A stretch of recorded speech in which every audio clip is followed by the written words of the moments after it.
नमस्कार दोस्तों, आपके पास मैं लेके आ रहा हूँ अपना चैनल पीएन झा की सॉल्यूशन मंत्रा। दोस्तों, आज के इस एपिसोड में मैं आपको इतिहास के बारे में कुछ बताना चाहता हूँ। कई बच्चे कहते हैं जो हिस्ट्री समझ में नहीं आती। हिस्ट्री क्या है? हिस्ट्री तो ऐसे ही कुछ कहानी है जिसमें कुछ नहीं है और समझ से परे है। तो मैं आपको बताता हूँ कि हिस्ट्री जो है वो भी कहीं ना कहीं से एक लिंक है, उसका भी एक कंसेप्ट है। आप उस कंसेप्ट पे जाएंगे तो हिस्ट्री बहुत ही बढ़िया से समझ में आएगा। अगर आप ऐसे ही हिस्ट्री को एक बार वहाँ से देखेंगे, एक बार वहाँ से देखेंगे, तब आप हिस्ट्री सही से नहीं समझ पाएंगे।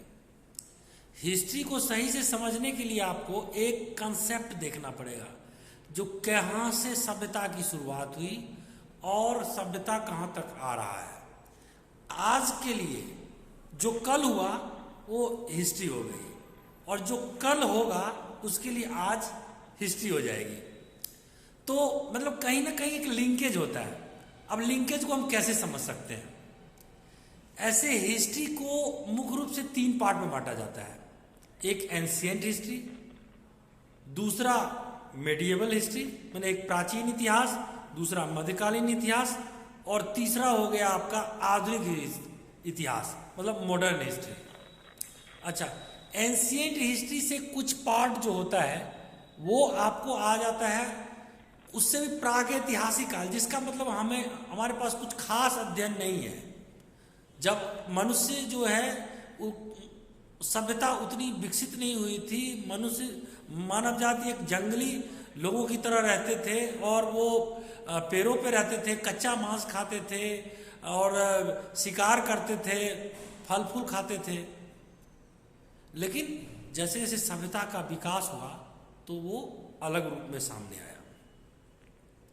इसके बाद से जहां से इतिहास का विवरण मिलता है उसमें सबसे प्राचीन इतिहास है हड़प्पा सभ्यता या सिंधु घाटी की सभ्यता कहते हैं, जिसमें हड़प्पा, मोहनजोदड़ो, कालीबंगा, रोपर, ये सब कई सारी प्राचीन ऐतिहासिक जगह हैं जहाँ की खुदाई से कुछ ऐसे तत्व मिले हैं जिसमें 2350 ईस्वी पूर्व से लेकर 1750 ईस्वी पूर्व के साक्ष्य मिले हैं।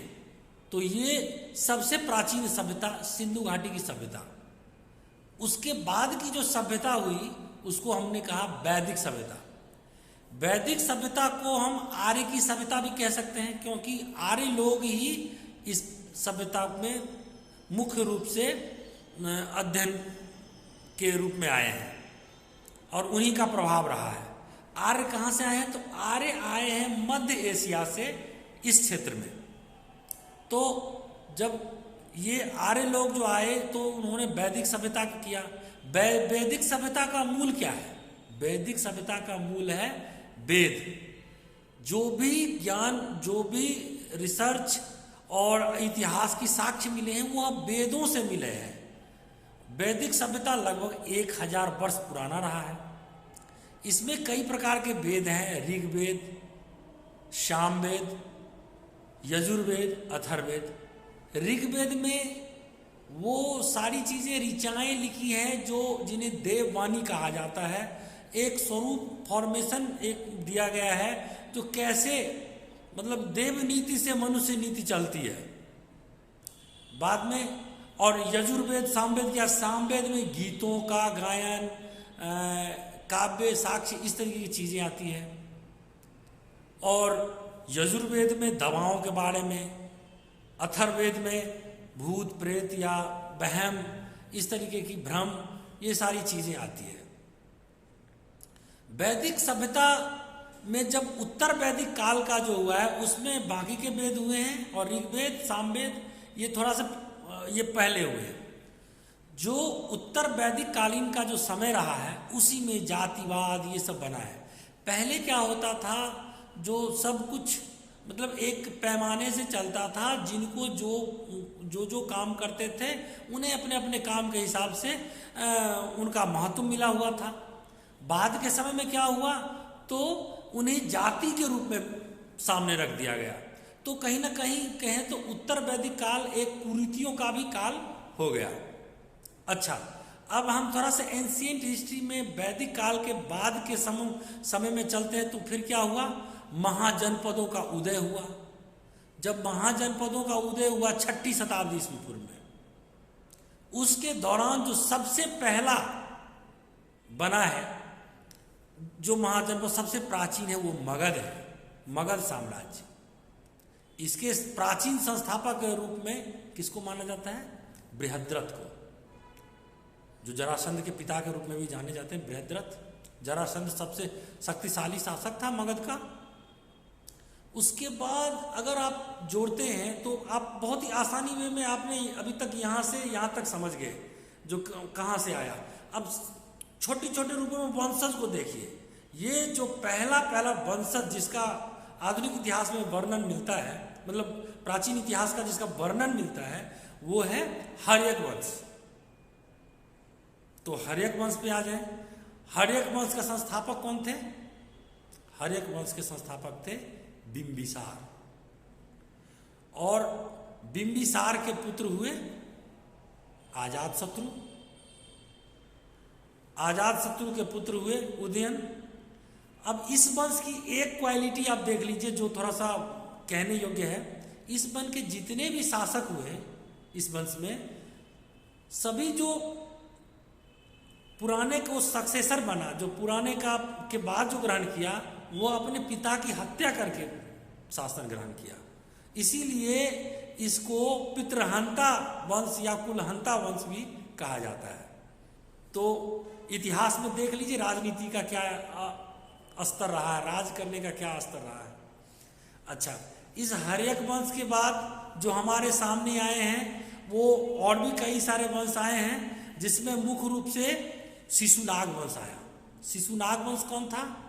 इसी के जो सबसे बाद का जो शासक था, नंदीवर्धन नाम था उसका, नागदशक नाम था। उस नागदशक को, उसी का ही मंत्री था शिशुनाग। उस शिशुनाग ने हत्या कर दी। फिर हत्या, तो उसके बाद कौन सा वंश आ गया?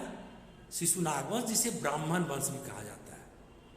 अब इस शिशुनाग वंश के शासन चलने के बाद उसका अंतिम शासक फिर नंदीवर्धन हुआ, वो कमजोर पड़ गया। उसके बाद अन्य भी कई सारे शासक हुए, और फिर आया नंद वंश।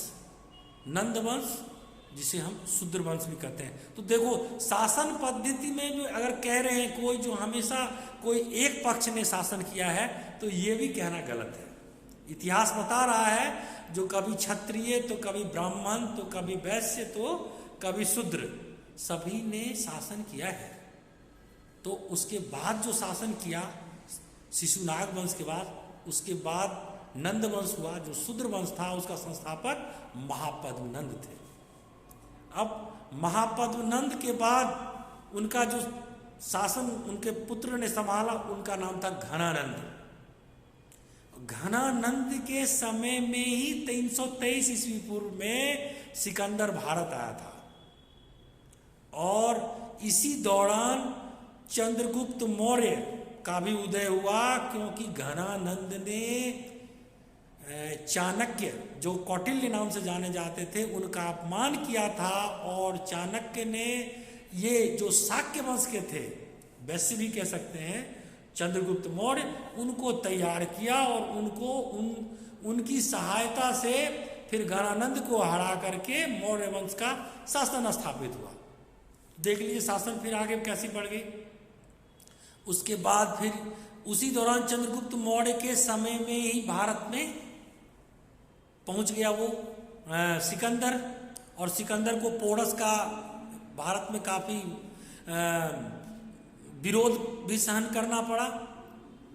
भारत एक महत्वाकांक्षी देश था। सिकंदर को भी यहाँ से जाते जाते पता चल गया जो हम कैसे देश पे आक्रमण कर गए। उसके अलावा जब ये बीत गई तो उसके बाद और वंशज हुए, जिसमें मुख्य रूप से कुषाण वंश आए, जो कुषाण चाइना से आए, यूची प्रजाति से बनी थी। और कुषाण वंश का संस्थापक जो था वो कुडफिसिस नाम था उनका। और कुषाण वंश के सबसे प्रतापी शासक का नाम था कनिष्क।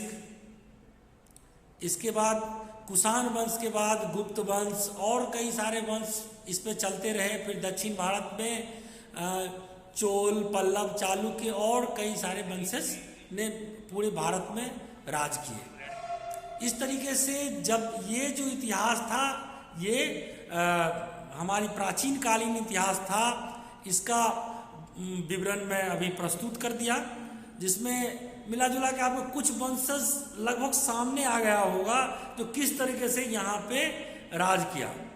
और इसके बाद जो वंशज आए वो कमज़ोर होते चले गए और यहाँ पे इस्लाम धर्म का उद्भव हुआ 622 ईस्वी में। और वहाँ मतलब यहाँ पे नहीं, बाहर अरब में, और अरब से अरब शासक मतलब मुस्लिम शासक यहाँ पे आ गए और धीरे धीरे फिर यहाँ से मध्यकालीन भारत की शुरुआत हो गई। धन्यवाद। ये चैनल को सब्सक्राइब कीजिए और पीएन झा की सोल्यूशन मंत्रा पे अपना प्रॉब्लम जरूर रखिए।